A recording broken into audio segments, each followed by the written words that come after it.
میرے نبی نے فرمایا میرا ایک امتی ہے جب وہ جنت کے دروازوں پر آئے گا، جنت کے 8 دروازے ہیں، ہر دروازہ کھلے گا اور کہے گا ویلکم ویلکم، خوش آمدید، ادھر آئیں، یہاں سے گزریں، یہاں سے گزریں، یہاں سے گزریں، 8۔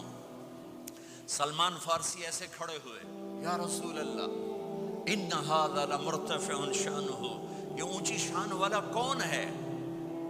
آپ نے کہا ابو بکر بن ابی قحافہ، یہ ابو بکر ابو قحافہ کا بیٹا، اس جنت کا ہر دروازہ پکارے گا۔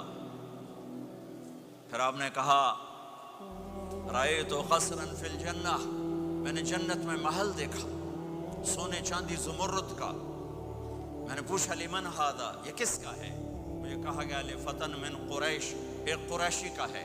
فظننت انہ لی، میں سمجھا یہ میرا ہے۔ فذهبت لأدخله، میں جانے لگا تو فرشتے نے کہا انہ لعمر بن الخطاب، یا رسول اللہ یہ آپ کے غلام عمر بن خطاب کا ہے۔ پھر آپ نے کہا عمر جی تو چاہا دیکھ لوں، تو تیرا غصہ یاد آ گیا۔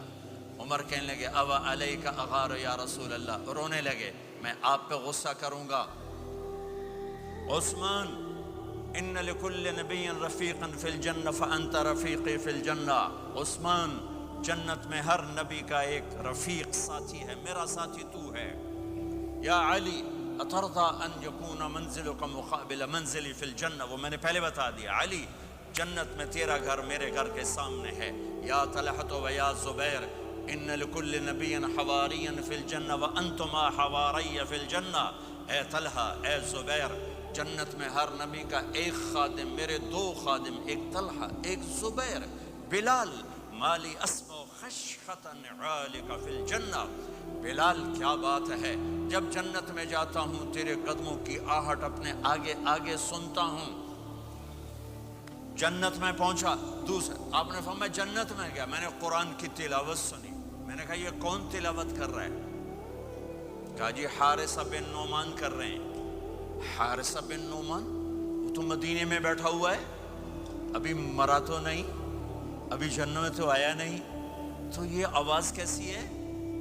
آپ 8-10 ہزار کا مجمع ہے، کتنا ساؤنڈ سسٹم لگا ہوا ہے، اور 500 کلومیٹر کے بعد ہوا کوئی نہیں ہے تو ساؤنڈ سفر ہی نہیں کر سکتی، آواز سفر ہی نہیں کر سکتی۔ حارثہ بن نعمان نے کون سا ساؤنڈ سسٹم لگایا تھا کہ مدینے میں بیٹھ کے تلاوت کرے اور جنت میں اس کی ساری جنت کو آواز سنائی دے؟ تو حارثہ کے پاس کون سا ساؤنڈ سسٹم تھا؟ تو فرشتوں نے کہا یا رسول، آپ نے کہا وہ مدینے میں آواز جنت میں، کیا بات ہے؟ کہ یا رسول اللہ ماں کو اتنا خوش کیا ہے خدمت کر کے کہ جب قرآن پڑھتے ہیں اللہ ساری جنت کو قرآن سناتے ہیں۔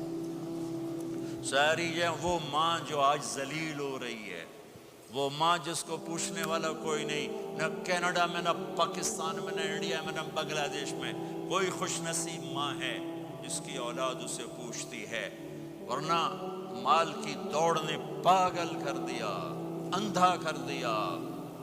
ساری دوڑ کا آخر کیا ہے؟ میتھمیٹکس کا ایک قاعدہ ہے کہ ملین انٹو زیرو کیا ہوتا ہے بھائی؟ Zero. Crore into zero zero, billion trillion into zero zero. میرے رب کی قسم ہے، دنیا کی عزتیں، شہرتیں، بلندیاں، دنیا کے دھن دولت، بلڈنگیں، تجارتیں، ضرب موت زیرو زیرو۔ یہ آنکھ بند ہوئی، اب طارق جمیل نہیں کہا جائے گا، میت کہا جائے گا، ڈیڈ باڈی کہا جائے گا، کوئی مولانا نہیں کہے گا۔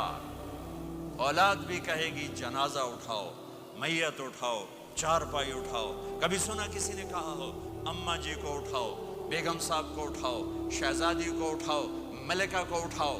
میت میت۔ منجی چاہو جی، منجی چاہو، جلدی کرو جی، اسی دکانہ تے جاؤنا ہے، منجی چاہو، دیر ہو گئی ہے۔ لوگ گھڑیاں دیکھ رہے ہوتے ہیں، جنازے کا ٹائم تو 11 بجے کا تھا، 11:10 ہو چکے ہیں۔ ساری زندگی کی عزتیں، دولتیں جب موت سے ضرب کھاتی ہیں زیرو ہو جاتا ہے۔ شہرت، دولت، بلندی، پستی، گمنامی، ذرا موت، زیرو، مٹی کا ڈھیر بن جاتا ہے۔